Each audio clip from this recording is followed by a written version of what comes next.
दोस्तों नमस्कार। हाल ही में प्रयागराज में चल रहे महाकुंभ में जिस तरह की भगदड़ मची थी, उसने सरकार की अव्यवस्थाओं पर तो सवाल उठाए ही थे, लेकिन चिंता की बात और भी ज़्यादा ये है कि हादसे के बाद भी किस तरह की बातें हो रही हैं, किस तरह का रवैया रहा है पुलिस का, प्रशासन का और पूरे ही तंत्र का, ये भी गंभीर सवालों के घेरे में है। जैसा कि आप जानते ही हैं कि महाकुंभ हादसे के बाद पूरे सरकारी तंत्र की तरफ से पूरी कोशिश यही हुई कि कैसे भी करके इस हादसे को दबा कर रखा जाए। सुबह सीएम योगी आदित्यनाथ कहते हैं कि संगम तट की ओर दबाव ज़्यादा था और कुछ लोग घायल हुए थे। योगी ना ही किसी भगदड़ को स्वीकार करते हैं, ना ही ये स्वीकार करते हैं उस समय कि किसी की मौत हुई थी। जब सोशल मीडिया पर इस तरह की खबरें वायरल होने लगीं, तब दबाव में आकर उन्होंने स्वीकार करना पड़ा। वहीं पुलिस तो साफ तौर पर भगदड़ को ही नकार रही थी। अब एक महिला पुलिसकर्मी का वीडियो वायरल हो रहा है, जिसमें वह अपने किसी सीनियर अधिकारी से कह रही है कि सर, हालात बिगड़ रहे हैं, फोर्स नाकाफ़ी है और फोर्स भेजिए। और सुबह सुबह एक साहब भगदड़ होने से ही इनकार कर रहे थे। बुधवार को सुबह ही एक बाबा महाकुंभ न जाने वालों को देशद्रोही बता रहा था। अब उसी बाबा का एक और वीडियो वायरल हो रहा है, जिसमें वो कह रहा है कि जिनकी जान चली गई है उन्हें मोक्ष मिल चुका है। यही बाबा कुछ समय पहले हिंदू एकता जैसी कोई यात्रा भी निकाल रहा था। ये बाबा चमत्कार के नाम पर अपनी दुकान भी चलाता है। एक और खबर सामने आई कि सुबह सुबह एक और भगदड़ मची थी, जिसमें कईयों की जान गई थी। ये नया खुलासा हुआ था कल। अब पुलिस कह रही है कि हमें किसी ने बताया ही नहीं कि वहाँ कोई भगदड़ मची है। वहीं जिस दौर में मस्जिदों के नीचे मंदिर ढूंढे जा रहे हों, उस दौर में वही मस्जिदें मुसीबत में फंसे हिंदुओं के लिए खोल दी गई थीं। ये उन लोगों के लिए करारा सबक होना चाहिए जिनकी रूह में नफ़रत का जहर दौड़ता है। आइए दोस्तों, अब इस खबर पर विस्तार से बात करते हैं। दोस्तों, जैसा कि आप जानते हैं कि महाकुंभ में मंगलवार देर रात करीब 2 बजे भयंकर भगदड़ मची थी, जिसमें करीब 50 लोग मारे गए। हालांकि सरकार अभी असली आंकड़े बता नहीं रही है। गुरुवार एक और खबर सामने आई कि बुधवार सुबह भी एक भगदड़ मची थी।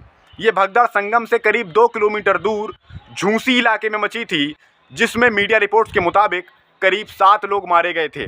अब मेले के एक पुलिस अफसर का कहना है कि हमें इस बारे में किसी ने रिपोर्ट नहीं की, यानी किसी ने बताया ही नहीं साहब को कि साहब चलिए वहाँ भगदड़ मच गई है। यानी पूरी तरह अपनी जिम्मेदारी से पल्ला झाड़ने वाली बात कही साहब ने। जबकि सच्चाई ये है कि इस मामले की पूरी जानकारी रही होगी पुलिस के पास, क्योंकि पुलिस की हर तरफ ड्यूटी लगी हुई है कुंभ मेला क्षेत्र में। स्थानीय लोग साफ तौर पर बता रहे हैं कि यहाँ से कुछ शवों को उठाया गया था। मौके पर कपड़े, चप्पल, जूते और कई अन्य सामान भी बिखरे पड़े मिले थे, जिन्हें जेसीबी की मदद से हटाया जा रहा था। दोस्तों, इतिहास इस दौर को हमेशा याद रखेगा कि जब मस्जिदों के नीचे मंदिर ढूंढे जा रहे हों, मौजूदा हुकूमत भी इस तरह के कामों को बढ़ावा दे रही हो, जिस दौर में तमाम बाबा मुस्लिमों के खिलाफ खुलकर जहर उगलते हों और लोगों को भड़काने का, उकसाने का काम करते हों, जिस दौर में व्हाट्सएप यूनिवर्सिटी हर रोज़ लोगों में जहर भरती हो, उस दौर में मस्जिदें उन हिंदुओं के लिए खोल दी गईं जो हिंदू भारी मुसीबत में फंसे हुए थे, जो लोग अपनी जान बचाने के लिए किसी सुरक्षित जगह की तलाश कर रहे थे। जी हाँ, हम बात कर रहे हैं एक ऐसी खबर की जो खबर हर एक अंधभक्त और नफरती इंसान को देखनी चाहिए, समझनी चाहिए। 29 जनवरी की सुबह सुबह जब पुलिस प्रशासन की सारी व्यवस्थाएं फेल हो गई थीं, या यूं कहा जाए कि सरकार जब पूरी तरह विफल साबित हो गई थी, तब हजारों श्रद्धालुओं के लिए मुसलमानों ने अपनी मस्जिदें, दरगाह, मजारें, इमाम बाड़े और अपने अपने घरों के दरवाजे खोल दिए और उन्हें शरण दी, उन्हें खाना पीना दिया, दवाएं दीं। प्रयागराज के मुस्लिम समुदाय के मोहल्लों जैसे नखास, कोहना, रोशनबाग, हिम्मतगंज, खुलदाबाद, रानी मंडी, शाहगंज के लोगों ने अपने घरों में श्रद्धालुओं को ठहराया।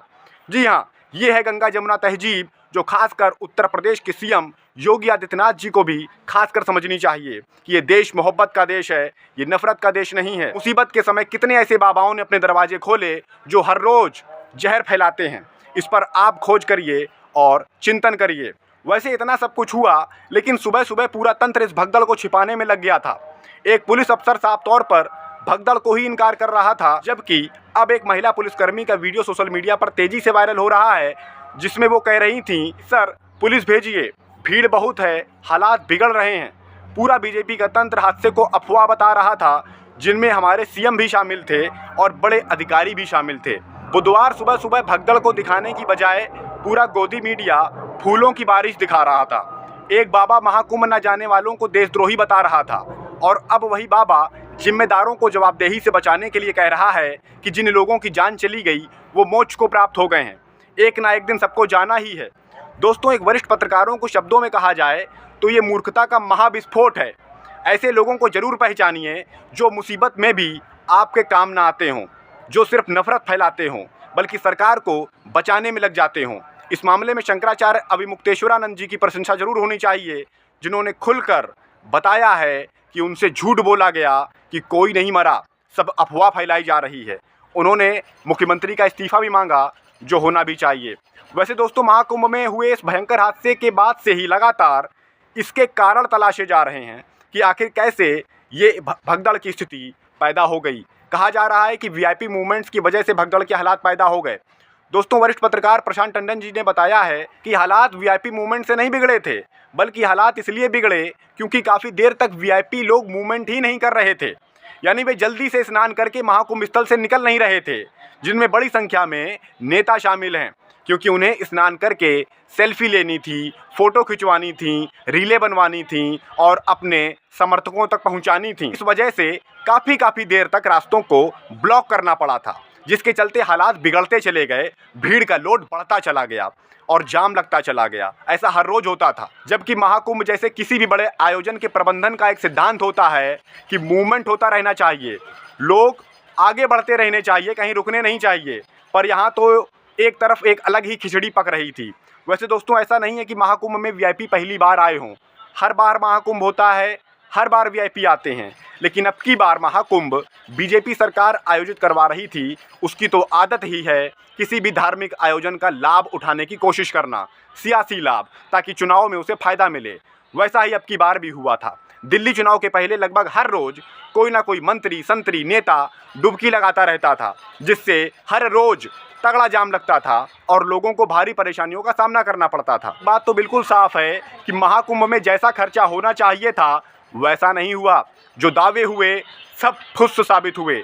अभी आयोजन को 15-16 दिन ही बीते थे कि आग लगने के 3 मामले सामने आ चुके हैं, भगदड़ के 2 मामले सामने आ चुके हैं। कायदा तो ये बनता है तत्काल प्रभाव से मुख्यमंत्री योगी आदित्यनाथ को पद से इस्तीफा देना चाहिए या फिर अपने अफसरों पर कड़ी कार्रवाई करनी चाहिए, जिससे कि भविष्य में इस तरह की किसी भी दुर्घटना से बचा जा सके। नमस्कार।